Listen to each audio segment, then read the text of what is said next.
व्योमिका सिंह हरियाणा की जाटक है। अखिलेश यादव के चाचा और सपा के सांसद रामगोपाल यादव का बयान आपने देखा। अब आप फिल्म बेबी का ये सीन देखिए। रिलीजन वाला कॉलम जो होता है उसमें हम बोल्ड और कैपिटल में इंडियन लिखते हैं। देखा आपने, भारतीय सेना का एक सैनिक अपनी क्या पहचान बताता है। ये जानने के बावजूद रामगोपाल यादव ने विंग कमांडर व्योमिका सिंह की जाति पर टिप्पणी की। मैंने सुना है रामगोपाल यादव प्रोफेसर रह चुके हैं। ऐसे में क्या ये अनुमान लगाना मुश्किल है कि उन्होंने क्या पढ़ाया होगा और कैसे। उन्होंने एयर मार्शल AK भारती की जाति भी अपनी सभा में चीख चीख कर बताई।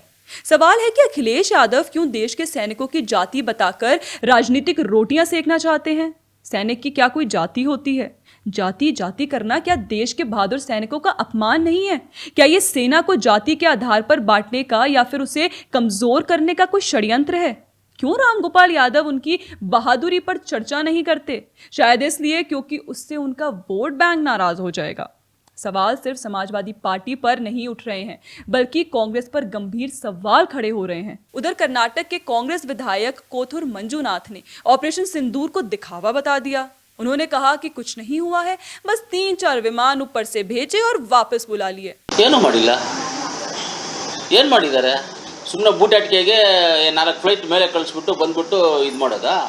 सिर्फ इतना ही नहीं, राजस्थान से कांग्रेस के सांसद उम्मेदाराम बेनीवाल भी सबूत मांग रहे हैं। बेनीवाल ने कहा है कि पहलगाम में आतंकियों ने धर्म पूछ कर मारा था। इसका सबूत क्या है? इस बात की कोई पुष्टि नहीं हुई है कि धर्म पूछ के गोली मारी है या जाति पूछ के मारी है। कांग्रेस नेता शायद उन महिलाओं के बयानों को सबूत नहीं मानते जिनके सामने उनके पतियों की हत्या की गई है। कांग्रेस नेता उन बच्चों की आंखों देखी को भी सबूत नहीं मानते जिनके सामने उनके पिता को इसलिए मार दिया गया क्योंकि वे हिंदू थे।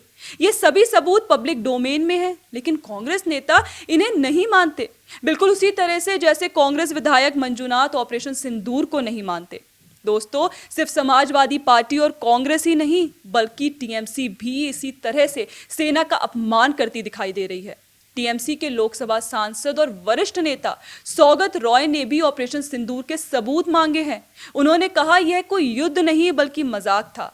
कुछ हवाई वाहन, ड्रोन इधर उधर गए, मिसाइलें इधर उधर गई, कोई बड़ा नुकसान नहीं हुआ। आतंकवादी ठिकाने कहां नष्ट किए गए? केंद्र सरकार को सबूत लोगों के सामने रखना चाहिए। देखा आपने, समाजवादी पार्टी के नेता सैनिकों की जाति बताते घूम रहे हैं। TMC और कांग्रेस के नेता ऑपरेशन सिंदूर के सबूत मांग रहे हैं।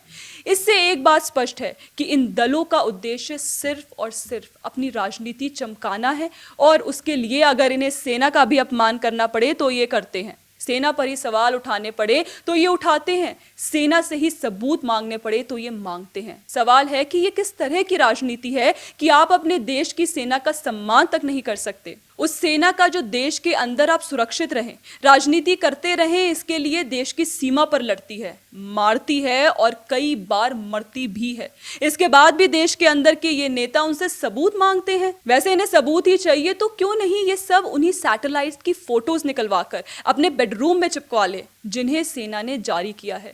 इसे भी छोड़िए, फोटोज को शायद ये सबूत ना माने तो क्यों इन्हें ये पाकिस्तान की टिकट लेकर बहावलपुर, मुरीदकी और मुजफ्फराबाद जाकर आतंकियों के उन खंडर बन चुके अड्डों में घूम कर आ जाते हैं जिनके ऊपर सेना ने स्ट्राइक की है। या फिर क्यों नहीं ये सभी दल वहां जाकर खुद से पाकिस्तान के ध्वस्त किए गए एयरबेस जाकर खुद देखा है। हो सकता है हमारी सलाह पर ये नया हंगामा खड़ा कर दें कि इन्हें पाकिस्तान जाने के लिए कहा जा रहा है। पर आप बताइए और रास्ता क्या है? सेना पर आपको विश्वास नहीं है, मोदी पर आपको विश्वास नहीं है, यहाँ तक कि मसूद अजहर पर भी विश्वास नहीं है।